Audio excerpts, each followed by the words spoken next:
مساء الخير واهلا بيكم في فيديو جديد. معاكم مارو. الفيديو دوت انا بعمله بالظبط كل 6 شهور او سنه مره، اللي هو انا بصرف كام شهريا في امريكا، عشان كل مره متطلبات الواحد ومتغيرات في الحياه والايجار وكل حاجه بتتغير. طبعا في حاجات اسعارها بتغلى، وفي حاجات اسعارها بتزيد، وفي حاجات اسعارها بتنقص وحاجات زي كده. فلا، في الفيديو دوت انا جاي اقول لك انا بصرف كام بالظبط في الشهر بكل حاجه، حتى الحاجات التافهه، حتى الحاجات اللي انت محدش يقدر يقولها لك في اي فيديو قبل كده، عشان دي في ناس بتبقاش عايزه تقولها يعني. ففي دوت هتكلم فيه على كل حاجه بالظبط. فمتنساش تعمل لايك، سبسكرايب، اشترك في القناه، وتكتب تحت في الكومنت انت عايز الفيديو الجاي يبقى عن ايه. ولو انت مش لاقي حاجه تكتب في الكومنت سيب لي قلب، كومنتات كتيره بتجيب ناس كتيره بتجيب فيوز اكتر. بقى انا عاده ما بطلبش زي ما انتوا عارفين، بس انا بقول بليز بليز بليز عشان تقديرا للتعب يعني. المهم، بسم الله الرحمن الرحيم. انا بس قاعد بردان عشان الجو ساقعه. بسم الله الرحمن الرحيم. انا اول حاجه بدفعها هي العربيه اللي انا قاعد فيها ديت. العربيه دي القسط بتاعها 623. تاني، القسط بتاعها 623 دولار. فانا كل حاجه اقولها لازم نتوقف عليها شويه. دي قسط خلاص، انا ناقص لي فيها بالظبط حوالي سنه. انا كنت قسطها لمده 5 سنين، انا خلصت 4، ودي ان شاء الله ان شاء الله باذن الله تعالى اخر سنه. فانا من الاخر 623 دي بعد السنه دي مش هدفعها، عشان ابقى صريح معاك. مش عايز من اطلع اقول لك انا بدفع كتير جدا ومش قادر اعيش، او مثلا او انا غني. مفيش الكلام ده، انا جاي اقول لك الحقيقه بالظبط ايه. هل انا هشتري عربيه جديده وبعديها ولا لا، او ابدلها او اغيرها؟ ممكن الله اعلم. وساعتها هعمل لكم فيديو برضو لما الحياه تتغير شويه كده 6 شهور ولا حاجه، واقول لكم برضو انا بصرف كام شهريا في امريكا. فدي اول نقطه. انت بقى خدها على حياتك انت. ممكن انت تجيب عربيه ارخص مني او اغلى مني على حسب. ممكن انت تجيب عربيه اغلى ب 1000 دولار قسطها، ممكن تجيب عربيه ارخص ب 300 دولار. فعلى حسب حياتك انت عايز تمشيها ازاي. رقم 2، والتأمين اللي على العربية دي. التأمين اللي على العربية دي 380 دولار. تاني، التأمين على العربية دي 380 دولار. بس أنا عامل تأمين فول كفرج. اللي هو يعني إيه فول كفرج؟ ملخص في ثانية كده، يعني أي حاجة تحصل في العربية، أي حادثة، سواء أنا غلطان أو مش غلطان التأمين يكفر لي. سواء أنا غلطتي أو مش غلطتي التأمين يكفر لي. ده ملخص الفول كفرج كده. حاجتين. الحاجة رقم 3 وهو الرنت أو اللي هو الإيجار. أنا بدفع إيجار 400 دولار. هتقولي ده عايش في كاليفورنيا وبتدفع 400 دولار؟ أنا بدفع 400 دولار عشان أنا عايش مع أهلي. فإحنا شباب مع بابا وماما واخواتي يعني وكده، فاحنا عايشين في بيت واحد، فعددنا كتير ما شاء الله يعني، فكلنا بنشتغل، فالايجار متجزع علينا كلنا وكلام زي كده. فالمهم انا بدفع 400 دولار. ممكن برضو في البوينت ديت انت تكون عايش في منطقة تانية او في اوضة مع روم ميت يعني، او انت جايب ابارتمنت لوحدك، فانت برضو الكيس بتاعتك ممكن تختلف عني. انا جاي اقول لك انا بدفع كام. وبرضو على موضوع التأمين بيتحسب على نوع العربية. يعني لو عربيتك رخيصة التأمين هيبقى ارخص، لو عربيتك غالية التأمين هيبقى اغلى، وهكذا معادلة يعني. المهم ده كده كانت اول 3 حاجات. رابع حاجة وهو النت.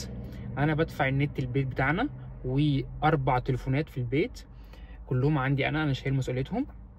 تمام، عشان انا عارف ان السؤال اللي يسألني يعني انت اهلك مخليك تدفع 400 دولار بس، واكيد لا، في حاجات تانية بتدفع يعني. وهي النت البيت. تمام، وعاملين 210 دولار. تمام، انا بس عشان سامع صوت حد ورايا فبشوف الدنيا بالليل الساعه 12 بالليل بالظبط. المهم 210 دولار تليفونات. تاني، انا بدفع 210 دولار تليفونات بس. ده بالنسبه لي ارخص عرض لقيته. ليه بقول ارخص عرض لقيته؟ عشان احنا زي ما قلت لك انا واخد شركه فرايزون. فرايزون دي في امريكا مش يعتبر هي اغلى شركه تليفونات في امريكا. تمام، وهم مديني عرض جامد جدا ان انا 4 تليفونات اللي هم الشرايح بتاعتهم يعني، مش بقسط تليفونات. انا ما عنديش ولا قسط تليفون، ولا عندي قسط لابتوب، ولا عندي قسط كمبيوتر، ولا اي حاجه. انا بكلمك على شريحه التليفون النت. تمام، 4 تليفونات ونت البيت. تمام، عاملين 210 دولار. تمام. الجيم اللي انا لسه مخلصه دوت، انا بدفع الممبر شيب بتاعته 50 دولار في الشهر. ولكن انت لو انت مش هتشترك في جيم فانت ممكن تعمل سكيب الموضوع ده، او في ناس بتدفعه بالسنه وهو ارخص بالسنه 189 دولار. تقول لي يا لهوي يعني تدفع 50 دولار؟ ما انا لسه للاسف الممبر شيب بتاعتي خلصت. تمام. وانا مكسل والله العظيم مش اكتر ان انا اعمل ممبرشيب جديده، عشان انا بفكر اغير نوع الجيم واروح جيم تاني. المهم ده مش موضوعكم انتوا يعني، انا بس حبيت اوضح الموضوع ده. انا بدفع $50 جيم. طيب حاجه مهمه جدا جدا جدا وهي البنزين، عشان البنزين غالي. انا دايما بحسب البنزين ان انا بروح بيه وباجي بيه الشغل عشان اطلعه من المرتب، يعني بعمل حسبه يعني من الاخر عشان انظم اموري في امريكا. المهم البنزين انا بدفع حوالي من 250 ل $280 في الشهر الواحد بنزين للشغل بس. تمام كده، تمام كده. فدي ممكن على حسب، بس انا مش هكدب عليكم، انا شغال في منطقه بعيده حوالي 30 مايل. 30 مايل رايح 30 مايل جاي، يعني 60 مايل في اليوم، بشتغلهم 6 ايام في الاسبوع او 5 ايام. فمن الاخر بسوق مسافات طويله يعني، فانا بدفع من 250 ل $280 بنزين. تمام كده. في حاجات تفرعيه بس انا مش هقولك عليها دلوقتي، خلينا نتكلم في الحاجه المهمه وهي الاكل والشرب.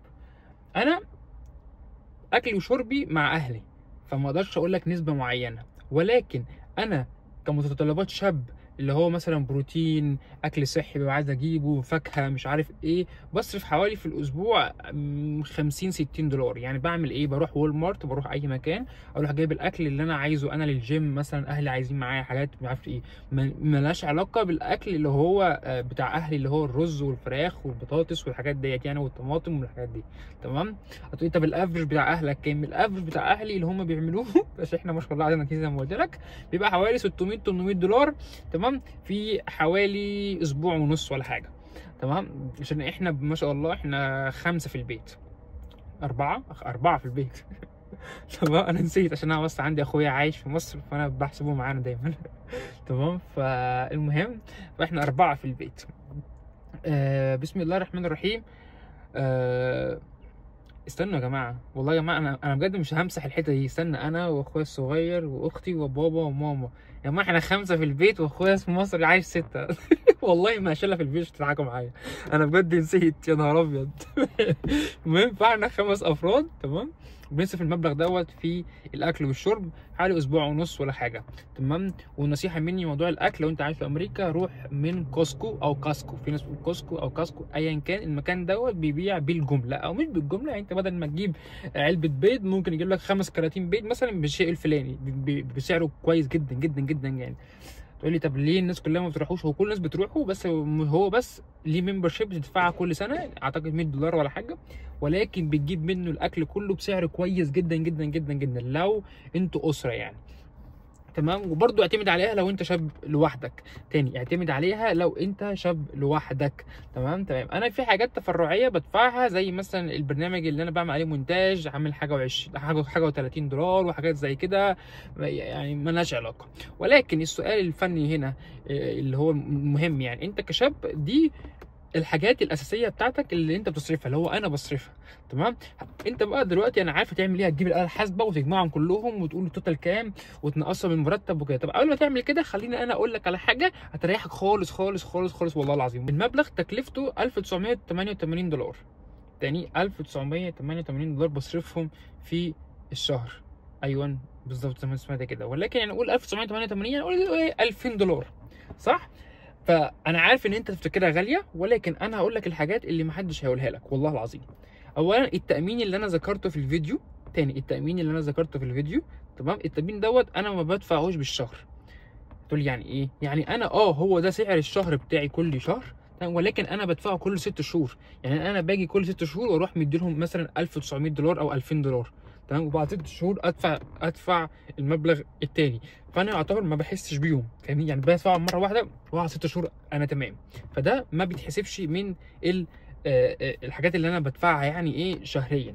تمام. دي حاجه. الحاجه الثانيه، انت لما بتحس ان انت ايه ده يا عمر، ده مبلغ كبير جدا، ال $2000 دي اوكي، انت ممكن تعيش اقل من كده، او انت معاك فلوس ممكن تعيش اكتر من كده. مش اقل دي مش عايزك تفتكرها حاجه وحشه، لا، بس اقصد ان انا مثلا على حسب مرتبي جبت عربيه في السعر ده، ماشي، فالتامين بناء على العربيه بقى بالسعر ده، فاهمني؟ يعني انا ما جيتش ركبت المرسيدس اللي انا قاعد فيها ده، والله العظيم انا كنت بركب اوبر في الاول، بعد كده جبت عربيه على قدي في الاول، على حسب مرتبي ايه. مرتبي كان في الاول كذا، فانا جبت حاجه على قدي. بعد كده لما اترقيت وعليت شويه تخ تخ تخ، فقلت لا انا عايز اجيب عربيه احسن، مش عارف ايه، ما اعرفش، من ربنا رزقني اعيش شويه كده يعني، فاهمني؟ انا بكلمك والله العظيم كشاب، شاب زيك، الكلام ده مفيش حد هيرضى يقوله لك اصلا، تمام؟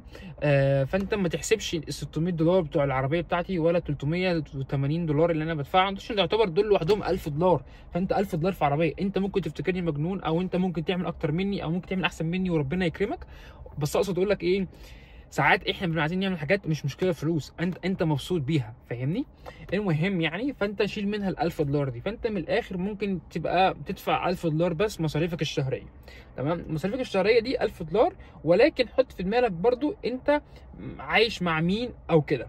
وكمان حاجه مهمه، هل انت جاي امريكا تحوش، ولا جاي امريكا تنبسط وتعيش حياتك، ولا جاي امريكا ان انت تحوش شويه وتنزل مصر، ولا جاي امريكا تتجوز وتستقر، ولا انت جاي امريكا ليه؟ الاجابه دي انت تجاوب عليها، ولكن انا هقول لك حاجات معينه. انا واحد من الناس ما بعتبرش ان انا جاي هنا هجره، ما بعتبرش ان انا هنا في غربه. هتقول لي يعني ايه يا عمر؟ اقول لك انا عايش مع اهلي، وعندي كمان مع عمي واسرته كلها عايشين معانا هنا في امريكا. هم في ولايه هي تكساس بس جنبنا، تمام؟ عرفت صحاب كتير عرب واجانب ومش عارف ايه، وهتجوز هنا، وبحاول، مش بحاول، انا كل حياتي اعيشها هنا او هكملها هنا. عايز اجيب بيت هنا، معايا عربيتي هنا، قربت اتخرج خلاص، ناقص لي ترم واحد واتخرج من جامعتي هنا واشتغل هنا وكده. فانا بالنسبه لي مش اعمل مش شاغل دماغي بمصر. يعني مش طالع اقول لك والله اصل انا عشان كده جايب عربيه بالتامين بتاعها $1000، لا، انا بعيش هنا زي ما انت في مصر بتعيش في بلدك، تمام؟ فانت لو ده طموحاتك في الحياه، انا هقول لك انت خلال ال5 سنين، انا بقالي هنا 5 سنين، في ال5 سنين دول انا خلاص اهو خلصت عربيتي، صح؟ وفي نفس الوقت وانا بخلص عربيتي هي اخر السنه دي اكون اتخرجت بالسنه دي. فانا كنت عامل خطه ايه، ان انا جبت عربيه غاليه، تمام؟ قسطتها على 5 سنين، تعبتني شويه بس مش مشكله، انا مبسوط وهي قسطها خلصت. انا بقى معايا العربيه اللي نفسي فيها، ومعايا اللابتوب اللي نفسي فيه، ومعايا الايفون اللي نفسي فيه، وخرجت من جامعتي اللي انا نفسي فيها، تمام؟ وبشتغل شغلانه انا سينيور ستور مانجر، يعني مدير في مكان، تمام؟ وبرده مرتبي الحمد لله كويس، والله تاني ما حدش يطلع يقول لك الكلام ده، تمام؟ المهم ملخص الموضوع، فانا في ال5 سنين دي، تمام، اشتغلت على نفسي، تمام؟ انا بعديها هاخد العائد ده، عائد ال5 سنين ده انا هاخده بعديها، تمام؟ خلاص مش هيبقى عليا قسط عربيه، مش هيبقى عليا اي حاجه، انا بشتغل بشهادتي، ممكن كمان ما اسيبش الشغل بتاعي، حاجات زي كده، تمام؟ فجاي اقول لك لازم تعرف انت عايز ايه في الحياه. ما تجيش تشتغل وانت مش عارف اي حاجه، ما تحطش. بص والله العظيم 3، انا من الاسباب اللي عملت القناه ديت ان انا كنت بقعد ادور على الناس اللي عايشه هنا وبتقول حاجات حقيقيه عايشين هنا، او هم اهداف بيعملوها، بس ما فيش، كانت فلوجات عاديه بيروح يخرج وبتاع كده، بس ما فيش حد كان يفيدني. فانا جاي اقول لك، تمام؟ انا والله العظيم قبل ما اجي هنا امريكا كان بقالي حوالي 6 شهور ولا حاجه، والله العظيم كمان مره، ان انا كنت بقعد احط بلان، انا هعمل 1 2 3 4، تمام؟ حط خطه لحياتك، تمام؟ تاني، حط خطه لحياتك في امريكا بالذات، عشان هي مش زي بلاد تانية مش هتعرف تعملها، هتعملها بس هي عايزه جهد، وعايزه ان انت حاجه اسمها بالانجلش كونسيستنت، يعني الاستمراريه، تمام؟ فانا كنت بعمل ايه، انا حاطط البلان معينه، انا هتخرج، تمام؟ واحد اشتغل، يلا مع الشغل اعمل كذا، انا بروح الجيم، الناس اللي متابعيني عندي على الانستجرام هتشوفني على الجيم بعمل، فاهمني؟ فانا بعد ال5 سنين ده انا خلاص هبتدي احصد اللي انا عملته في التعب ال5 سنين ده، ولسه هكمل. بس انا بقول لك كده ليه؟ عشان انا مش عايزك تيجي هنا، تمام، تتحط في اقساط، تتحط في كذا، تبقى شغال كاشير مثلا، مش هتعرف تدفع قسط عربيتك، بس انت كان نفسك تركب عربيه معينه. ما هو احنا شباب، انا وانت معظم اللي بيتفرجوا عليا شباب، صح؟ في العشرينات، في الثلاثينات، حتى في الاربعينات، صح؟ نفسنا نركب عربيه كويسه، نفسنا نجيب لابتوب كويس، كمبيوتر، تلفزيون كبير، نقعد في بيت محترم، نعيش عيشه كويسه. دي حياتي وحياتك، ده اللي انا وانت عايزينه، صح؟ تمام؟ فانا جاي بقول لك عشان انا عارف ان دي دماغك ودي دماغي ودي اي دماغ شاب نفسه يعيش الحاجات ديت وينبسط بيها، صح؟ فانا جاي اقول لك اتعب، ما تجيش تقول بقى انا جيت هنا امريكا اسهر بقى في البارات والنايت كلابز واتفسح وبنات ومش عارف ايه. هنا الحاجات دي في امريكا سهله، فانت لما بتيجي هنا بتلاقي الحاجات دي سهله، وانت بتفتكر ان دي الرجوله ان انت مع دي ومع دي وفي النايت كلاب ودي والبار ومش عارف ايه وبتاع، عشان انت الحاجات دي كنا بنشوفها في الافلام والمسلسلات، فانت فاكر ان انت كده روش ومعاك مش دي الحياه. اصل هنا الحاجات دي لما تيجي هنا تلاقيها عادي، اي حد بيعملها. البار هنا اروح خطوتين اخش، ما حدش يقول لي انت داخل ليه ولا النايت كلاب انت داخل ليه، مفيش. عيش هنا حياتك عادي تمام. بس ده مش عايزك تعمل كده، انا جاي اقول لك ايه، اعمل عكسه اللي هو تعمل الصح بقى. انت جاي هنا انا اجتهد عندي 5 سنين، ليه بقول لك 5 سنين؟ 5 سنين دي يعتبر انت بتبني حياتك ولسه ما خدتش الجنسيه وي وي وي وي. بعد كده بقى بوم طخ تمام، انت خلاص معاك الجنسيه، خلصت جامعتك، خلاص قست عربيتك مثلا، اترقيت، حوشت مبلغ كويس، عملت فمني تبتدي بقى تحسب بقى ده بعديها. عايز تتجوز، عايز تفتح مشروع، عايز. ولكن لو عشت سبهلله اللي هو انا يلا والله العظيم 3 ما هتستفاد حاجه. وخدها نصيحه من اخوك. اتمنى يكون الفيديو عجبكم. ما تنساش تعمل لايك سبسكرايب واشترك في القناه وتعملي فولو على الانستجرام، وبرده انا عملت اكونت تيك توك جديد لو انت عايز تتابعني يعني. ف see you guys next video. سلام.